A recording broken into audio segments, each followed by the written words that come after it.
Olá, eu sou Gustavo Pepinelli e hoje eu vou falar de Números 20. Eu já havia comentado há alguns capítulos que as murmurações só estavam começando e eu espero que você tenha ouvido e acreditado em mim. Aqui vamos ver mais um pouquinho delas e vamos deparar com uma situação bem complicada para Moisés e Arão. Eu vou fazer um resumo rápido do capítulo e logo na sequência eu vou fazer as minhas observações. Esse capítulo possui 3 subtítulos, o primeiro deles é Moisés faz sair água do rochedo. Bem no comecinho do capítulo, fala que Miriam morreu e foi sepultada em Cádiz. E fala que não havia água para a comunidade. O povo, mais uma vez, reclama para Moisés e Arão que eles não tinham água para beber e, mais uma vez, reclamam do fato deles conduzirem o povo ao deserto sem chegar em nenhuma terra farta e agora eles pereciam. E, mais uma vez, questionaram por que tiraram eles do Egito. Pois é, amigos, parece que eles se esqueceram que eles eram escravos lá por muitos anos e o quanto eles pereceram naquelas terras. Moisés e Arão então se prostraram com o rosto em terra perante o Senhor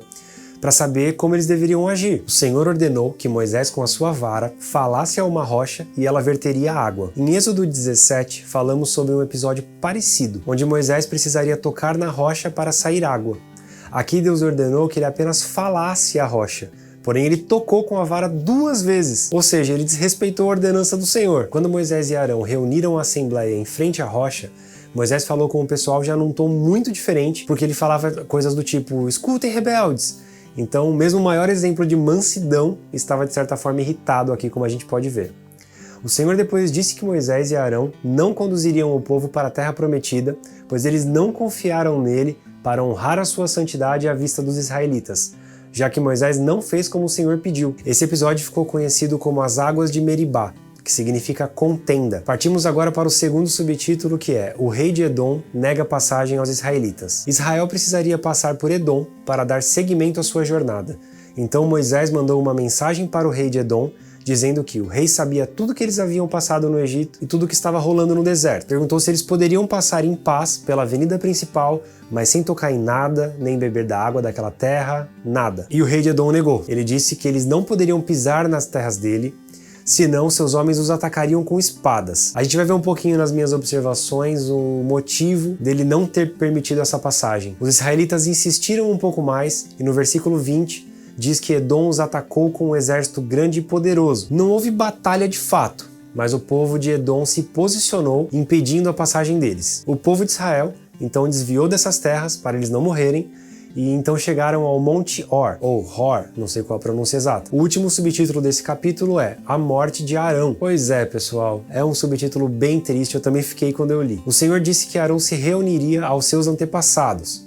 Ele não entraria na terra, pois eles dois se rebelaram contra Deus, ele e Moisés, junto às águas de Meribá, como a gente falou agora há pouco. Deus ordenou que levassem Arão e seu filho Eleazar para o alto do monte, pediu que tirassem as vestes de Arão e colocassem em seu filho, pois Arão morreria ali. Moisés fez como o Senhor ordenou. Quando a comunidade soube da morte de Arão, eles prantearam por ele durante 30 dias. Agora eu vou falar sobre algumas observações que eu fiz durante os meus estudos. O povo já estava peregrinando há muitos anos. Eu acredito que quase 40 anos aqui. Pelo menos uns 30 e poucos anos, sim. Vimos nesse capítulo a morte de 2 irmãos. Miriam, que havia ajudado Moisés em seu nascimento, a não ser morto, mas acompanhamos também o seu pecado no capítulo 12. E também de Arão, que foi o primeiro sumo sacerdote, mas que foi impedido de entrar na Terra Prometida devido à sua trajetória, incluindo decisões erradas como o bezerro de ouro e esse final trágico que ele, juntamente com Moisés, não compreenderam a mensagem do Senhor e fizeram uma lambança ali com a rocha. Depois já vamos para esse episódio da água na rocha. Moisés desrespeitou a ordem do Senhor. Ele só precisava falar a rocha, mas ele decidiu bater 2 vezes com a vara. E vimos que isso não foi nada legal.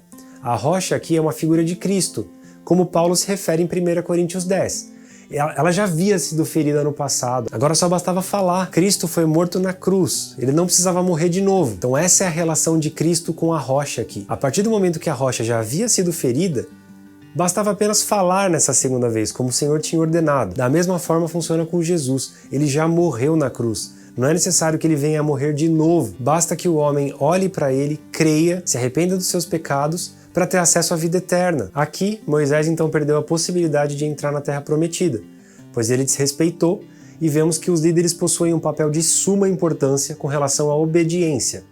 Eles precisam ser cautelosos e persistir em fé. Sobre a passagem por Edom, o rei dessa terra era descendente de Esaú, irmão de Jacó.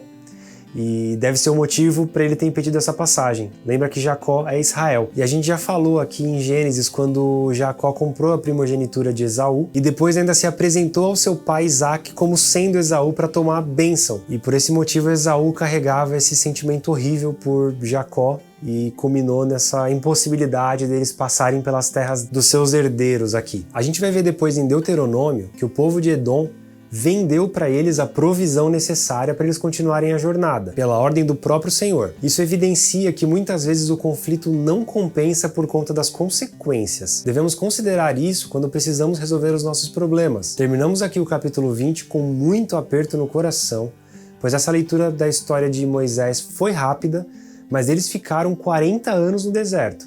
Eu sei que nada justifica as decisões erradas, porém analisarmos isso tudo com o olhar de que eu faria diferente também é fácil demais enquanto a gente está sentado no nosso sofá super confortável agora. Que possamos aprender com tudo isso, a sermos pessoas melhores, com sensibilidade espiritual, de sentir o que Deus quer de nós, como podemos melhorar e seguirmos firmes na nossa fé.